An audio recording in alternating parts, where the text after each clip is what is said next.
வணக்கம். நியூஸ் ஃபர்ஸ்டின் மதிய நேர பிரதான செய்திகள். முதலில் தலைப்புச் செய்தி. சட்டவிரோதமாக சிகரெட்டுகளை இலங்கைக்கு கொண்டு வந்த மூவர் கட்டுநாயக்க விமான நிலையத்தில் கைது.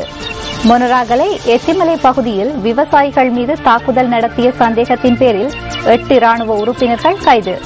தென் சூடானில் தொடரும் மோதல்களால் ஆயிரக்கணக்கான குழந்தைகள் தனிமைப்படுத்தப்படும் அபாயம்.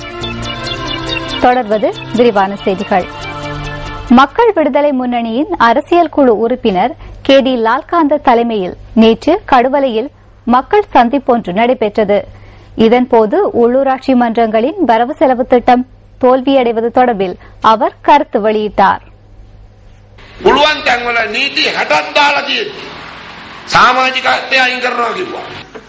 முடிமான வகையில் பல்வேறு சட்டங்களை விதித்த போதிலும் இன்று என்ன நடந்துள்ளது? அவ்வாறு நடந்து கொண்டால் கட்சி உறுப்புரிமையை இல்லாமல் செய்வதாக கூறினர். பிரதேச சபைகளில் ஏற்பட்ட இந்த வெடிப்பு மாகாண சபைகளுக்கும் வர வேண்டும் என்று பிரார்த்தனை செய்கின்றோம். அது பாராளுமன்றத்துக்கும் வர வேண்டும். அதற்கு நீண்ட நாள் செல்லும் என நினைக்க வேண்டாம். அது நடைபெறும். இதற்கு என்ன பதில் என்று மக்கள் தற்போது வினவுகின்றனர்.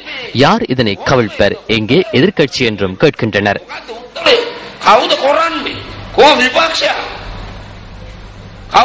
சட்டவிரோதமாக சிகரெட்டுகளை இலங்கைக்கு கொண்டு வந்த மூவர் கட்டுநாயக்க விமான நிலையத்தில் இன்று அதிகாலை கைது செய்யப்பட்டுள்ளனர்.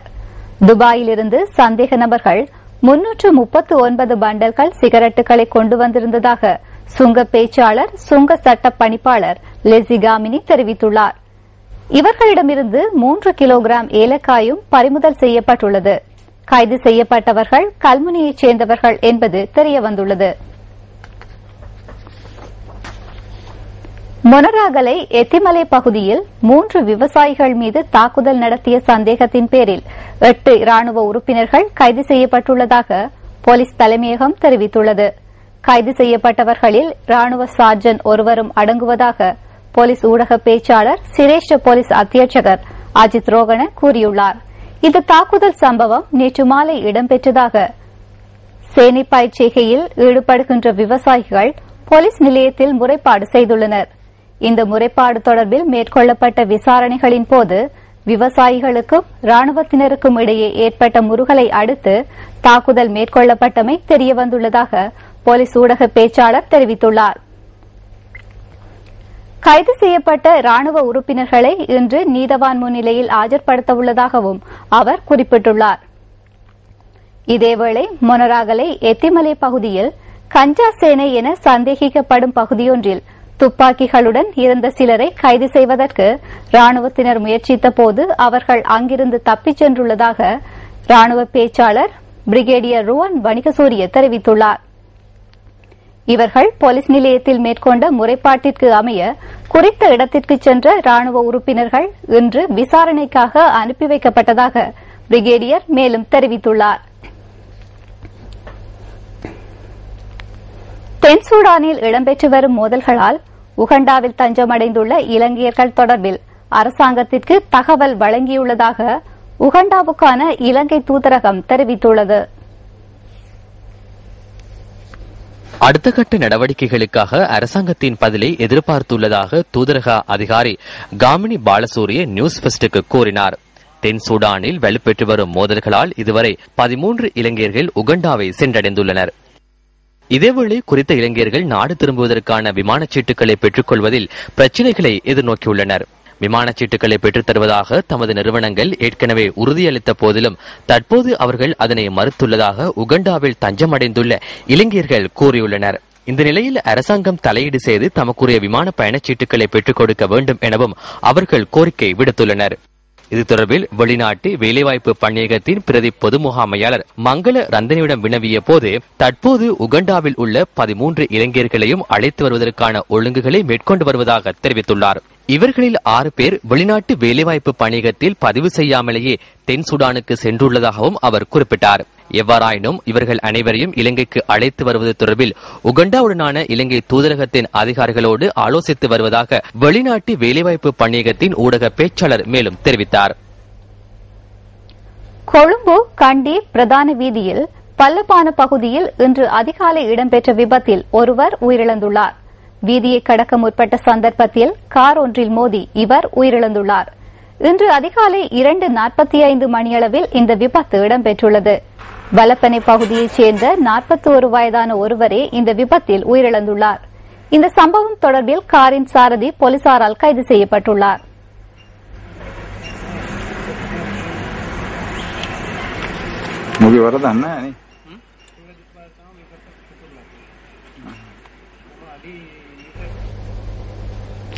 கலிகமுவ கைத்தொழில் பேட்டையில் உள்ள தொழிற்சாலையொன்றில் இன்று காலை தீப்பற்றியுள்ளது.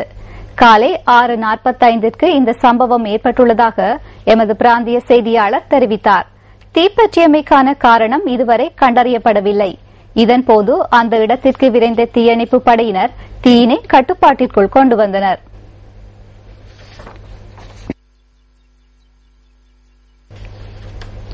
ஓய்வு பெற்ற போலீசாரை பயன்படுத்தி பயணச்சீட்டின்றி பயணிக்கும் பயணிகளை பரிசோதிப்பதற்கு இலங்கை போக்குவரத்து சபை நடவடிக்கை எடுத்துள்ளது. அதற்கு ஓய்வு பெற்ற போலீசார் பலரை சேவையில் இணைத்துக் கொண்டுள்ளதாக இலங்கை போக்குவரத்து சபையின் உபதலைவர் எல்.ஏ. விமலரத்ன கூறினார். ஸ்ரீலங்கா கமனாகமன மண்டலி பஸ் கட்டவல திருட்டுத்தனமாக கட்டணம் செலுத்தாது பஸ்ஸில் பயணிக்கும் பயணிகள் காரணமாக இலங்கை போக்குவரத்து சபைக்கு 10% வருமானம் இழக்கப்படுகின்றது. பயணிகளை பரிசோதிப்பதற்காக நடமாடும் சேவைகள் முன்னெடுக்கப்படுகின்றன. இந்த நிலையில் இதற்காக போலீஸ் சேவையில் இருந்து ஓய்வு பெற்றவர்களை இணைத்துக் கொண்டுள்ளோம். அவர்களுக்கு பயிற்சி வழங்கப்பட்டுள்ளதுடன் அவர்கள் தற்போது தமது சேவையை ஆரம்பித்துள்ளனர். நாட்டின் சட்டத்தை நன்கு அறிந்துள்ள போலீசாரின் மூலம் இந்த சேவையை உரிய முறையில் நிறைவேற்ற முடியும் என்று கருதுகின்றோம். அவர்கள் மூலம் சிறந்த சேவையை பெற்றுக் கொள்ள முடியும் என்பதனாலேயே இந்த நடைமுறையை அறிமுகப்படுத்தியுள்ளோம். மதுபோதையில் வாகனம் செலுத்தும் சாரதிகளை கைது செய்வதற்கான நடவடிக்கையை மேலும் விஸ்தரித்துள்ளதாக போலீஸ் தலைமையகம் அறிவித்துள்ளது. இதற்கமைய இன்றும் நாளையும் அதிகளவிலான அதிகாரிகளை சுற்றி வளைப்புகளில் ஈடுபடுத்த உள்ளதாக போலீஸ் ஊடக பேச்சாளர் சிரேஷ்ட போலீஸ் அத்தியட்சகர் அஜித் ரோஹன தெரிவித்துள்ளார். மது போதையில் வாகனம் செலுத்துவோரை கைது செய்வதற்கான சுற்றி வளைப்புகள் இரவு வேளையில் மாத்திரம் அல்லாது பகல் வேளையிலும் மேற்கொள்ளப்பட்டு வருவதாக அவர் சுட்டிக்காட்டியுள்ளார். கடந்த 24ஆம் தேதி தொடக்கம் மேற்கொள்ளப்பட்ட சுற்றி வளைப்புகளின் போது மது போதையில் வாகனம் செலுத்திய 1300க்கும் மேற்பட்ட சாரதிகள் கைது செய்யப்பட்டுள்ளனர்.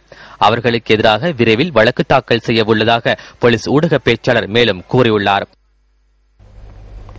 ஜனவரி 1ஆம் திகதி தொடக்கம் அமுலுக்கு வரும் வகையில் 450 சிறைச்சாலை உத்தியோகத்தர்களுக்கு இடமாற்றம் வழங்கப்பட்டுள்ளதாக சிறைச்சாலைகள் திணைக்களம் தெரிவித்துள்ளது. சேவைகளுக்கான தேவையை கருத்தில் கொண்டு இந்த இடமாற்றங்கள் வழங்கப்பட்டுள்ளதாக திணைக்களத்தின் ஊடக பேச்சாளரும் சிறைச்சாலைகள் ஆணையாளருமான ஜி.பி. குலதுங்க கூறியுள்ளார். சிறைச்சாலைகளில் உரிய சேவை காலத்தில் பூர்த்தி செய்துள்ள உத்தியோகத்தர்களுக்கே இடமாற்றம் சபையின் ஊடாக இந்த இடமாற்றங்கள் வழங்கப்பட்டுள்ளதாகவும் அவர் சுட்டிக்காட்டியுள்ளார். அகில இலங்கை அனுமந்த்ரா அன்பு சபரி தீர்த்த யாத்திரை குழுவினரின் மகா மண்டல பூஜை நேற்று இடம்பெற்றது.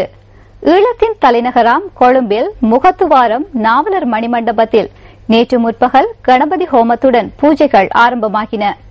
தொடர்ந்து பஜனை பிரியன் ஐயப்பனுக்கு தீபங்கள் ஏற்றப்பட்டதை அடுத்து ஐயப்பன் சுவாமிமார்களின் பஜனைகளும் இசைக்கப்பட்டன. அனுமந்த்ரா அன்பு சபரி தீர்த்த யாத்திரை குழுவினரின் மகாமண்டல பூஜை விழாவிற்கு பலரும் பங்கு பற்றியிருந்தனர். பஜனை கோஷங்களுடன் ஐயப்பனுக்கு தீப ஆராதனைகள் இடம்பெற்றதைத் தொடர்ந்து சுவாமிமார்கள் உள்ளிட்ட அடியார்களுக்கான மகா ஜோதி பூஜையும் இடம்பெற்றது.